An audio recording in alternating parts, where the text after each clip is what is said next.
Demak, 800 gram 5% mis 2 sulfat eritmasining massasi 23,6 gramga kamayguncha elektroliz qilindi. Katodda ajralgan moddalar massasini aniqlang deyilgan. Yaxshi. Mis 2 sulfat elektroliz tenglamasini eslashimiz kerak. Mis 2 sulfat qo'shilgan suv. Hosil bo'ladi mis kislorod, demak sulfat kislota. Yaxshi. Reaksiyani tenglashtirish uchun kislorodning oldiga 2 yozamiz mana. Endi suv ham elektrolizga uchrashi mumkinmi? Demak, bu yerda suv ham elektrolizga uchrashi mumkin. Yaxshi. Jarayon parallel boradimi, ketma-ket boradimi? Ketma-ket boradi. Ya'ni birinchisi tugamasa, ikkinchisi bormaydi. Yaxshi. Endi 800 gram 5% degan mis 2 sulfatni topamiz mana. Mis SO4 800 gram 5% debdi. 800 ni ko'paytiramiz 0,05 ga, bo'lamiz 160 ga. 800 ko'paytirilgan 0,05 bo'lingan 160. 0,25 mol ekan. Yaxshi. Endi mis sulfat 0,25 mol bo'lsa, massa mana 0,25 mol mis hisobidan kamayadi va 0,125 mol kislorodning hisobidan kamayadi. Yaxshi. Endi 0,125 mol kislorod va 0,25 mol mis qancha bo'ladi? 0,25 mol mis 16 gram bo'ladi. Xo'sh, 0,125 mol kislorod degani 1/8 degani. Bu 4 gram bo'ladi. Ikkalasini qo'shadigan bo'lsak 20 gram bo'ladi. Yaxshi. Demak, 20 gramga massa kamaydi. Birinchi reaksiya bo'yicha 20 gramga kamaydi. Bizaga jami qancha kamaysin degan? 23,6 gramga kamaysin degan. Demak, 3,6 gram ikkinchi reaksiya hisobidan kamaygan. Ikkinchi reaksiyada ajralgan vodorod kislorod hisobidan kamaygan. Aniqrog'i suvning hisobidan kamaygan. Demak, 3,6 gram nima ekan bizaga? Suv ekan. 3,6 gram. 3,6 gram necha mol bo'ladi? 0,2 mol suv bo'ladi. Demak, unda 0,2 mol vodorod ajraladi va 0,1 mol kislorod ajraladi. Katodda deymiz. Katodda. Xo'sh, birinchi reaksiyadan 16 gram mis ajraldi. Mis necha gram? 16 gram. Undan tashqari vodorod ham ajraldi birinchi reaksiyadan. Qancha? Birinchi reaksiyadan vodorod emas, ikkinchi reaksiyadan vodorod ajraldi. Katodda 0,2 mol deganimiz bu 0,4 gram bo'ladi. Anodda birinchi reaksiyadan kislorod 24 gram ekan, mana 4 gram. Ikkinchi reaksiyadan esa 0,1 mol, ya'ni 3,2 gram. Qo'shsa qancha bo'ladi? 7,2 gram ekan. Demak, katodda 16 grammiz 4 gram vodorod, anodda esa demak 7,2 gram kislorod bo'ldi. Demak, qaysi javob bo'ladi bu?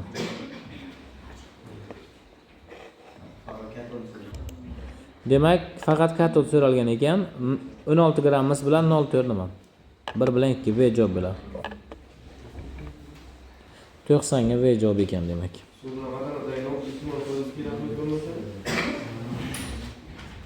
Qaranglar. Mis 2 sulfatni 800 gram 10% eritmasi elektroliz qilinganda anodda 22,4 litr gaz ajraldi inert elektrodlarda. Inert elektrod degani bu o'zgarishga uchramaydi degani. Erimaydi degani. Bu yerda anod haqida gap ketadi ko'pincha. Anod inert bo'ladi ko'pincha. 22,4 litr gaz ajralib elektrolizdan so'ng eritmadagi moddani massasini toping debdi. Yaxshi. Qaysi modda? Birinchi elektroliz tenglamasi yozamiz. Mis 2 sulfat qo'shilgan suv hosil bo'ladi mis kislorod sulfat kislota. Undan tashqari suv ham elektrolizga uchragan bo'lishi mumkin. uchramagan bo'lishi ham mumkin. Buni qayerdan bilamiz? Buni mana 800 gram 10% degan, demak bu bizga 80 gram bo'ladi. Mis SO4 80 gram. Necha mol bo'ladi bu? 0,5 mol, yaxshi. Demak 0,5 mol mis sulfat bo'lsa, 0,5 mol mis bo'libdi. 0,25 mol kislorod bo'libdi. 0,5 mol sulfat kislota bo'libdi. Yaxshi. Endi ajralgan elektrolizda bu yerda anodda degan shunga e'tibor berish kerak, gaz ajraldi degan. Mana bu yerda ham gaz ajraladi, ya'ni vodorod ham gaz modda. Lekin bu anodda emas, katodda ajraladi. Anodda gaz ajraldi degan. Birinchisidan 0,25 mol, ikkinchisidan nechidir mol, yakunda 1 mol degan. Demak, birinchisi 0,25 bo'lsa, ikkinchisi 0,75 mol bo'lar ekan. Qancha suv elektrolizga uchragan? Ikkinchi reaksiyada 1,5 mol ekan. Qolgan ma'lumotlarni ham shunday qilib topish mumkin. To'g'ri, garchi bu masala oson bo'lsa ham, boshqa shunga o'xshagan masalalarda boshqa shart so'rashi ham mumkin. Hozir bu yerda elektrolizdan so'ng eritmadagi modda massasi deganligi uchun 0,5 mol sulfat kislota bo'ladi va 0,5 mol sulfat kislotamiz 0,5 ni ko'paytirsak 98 ga 49 gram bo'ladi. Xo'sh, elektrolizdan so'ng eritmadagi modda 49 gram sulfat kislota bo'ldi mana. C javob bo'ldi. Mabodo massa ulushini so'ragan bo'lsa, elektrolizdan so'ng eritmadagi modda massa ulushini so'ragan bo'lsa, e'tibor beramiz. 49 tepaga chiqadi. Eritma massasi 800 gram edi. Birinchi reaksiyada kamayish mana bu yerda mana 0,5 mol mis 32 gram, 0,25 mol kislorod 8 gram. 32 ga 8 40 gram bo'ladi. Ikkinchi reaksiyada 1,5 mol suv bo'ladi mana. Ana shuni hisoblasak foizi kelib chiqadi. Mana. Ya'ni 49 bo'lingan 800 ayrilgan 40 ayrilgan 1,5 ko'paytirilgan 18 mana. Demak bu 0,067, ya'ni 6,7 foiz bo'ladi hosil bo'lgan eritmaning massa ulushi. Ya'ni bu yerda sulfat kislotaga taalluqli bu foiz mana. Sulfat kislotaning massa ulushi bo'libdi.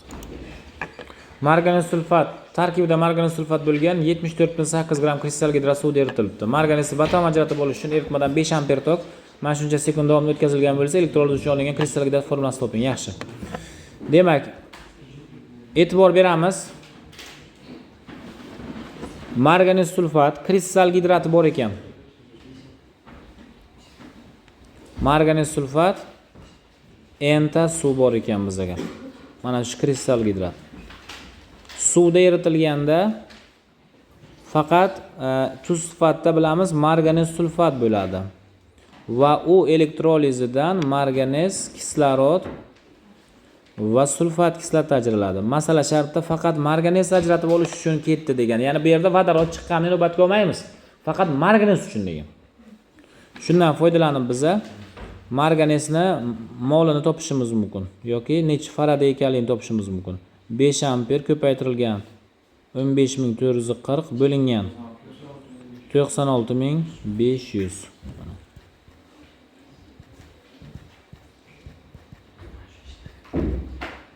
Demak 0,8 farad ekan. Marganes necha mol bo'ladi endi? 0,4 mol bo'ladi. Sababi 2 valentli edi. Yaxshi.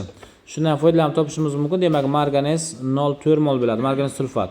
Demak, mana bu yerda ham marganes sulfatimiz 0,4 mol ekan. Agar massa bo'yicha olsak 0,4 ko'paytirilgan deymiz, 55 qo'shilgan 96 mana. Demak, 60,4 gram bo'lar ekan kristal gidrat. Yaxshi. Umumiy kristal gidratning massasini aytgandi bizga 74,8 edi. Demak, umumiy kristal gidrat 74,8 bo'lsa, 60,4 tuz bo'lsa, qancha suv bo'ladi?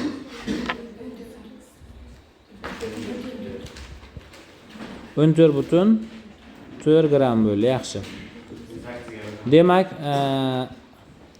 55 qo'shilgan 96. 151 ga qancha deymiz? Proporsiya mana. 151 ga qancha? 151 ko'paytirilgan 14,4 bo'lingan 60,4. 36. Ana endi 18 ga bo'lsak bo'ladi. 2 mol ekan mana. Ajoyib bo'ldi. Demak, 392 gram 20% mis sulfat eritmasi elektroliz qilinibdi. 370.2 gram eritma hosil bo'ldi. Demak, massani kamayishi qanchaga? Delta M topamiz. Delta M ayiramiz. Demak, 392 ayrilgan 372.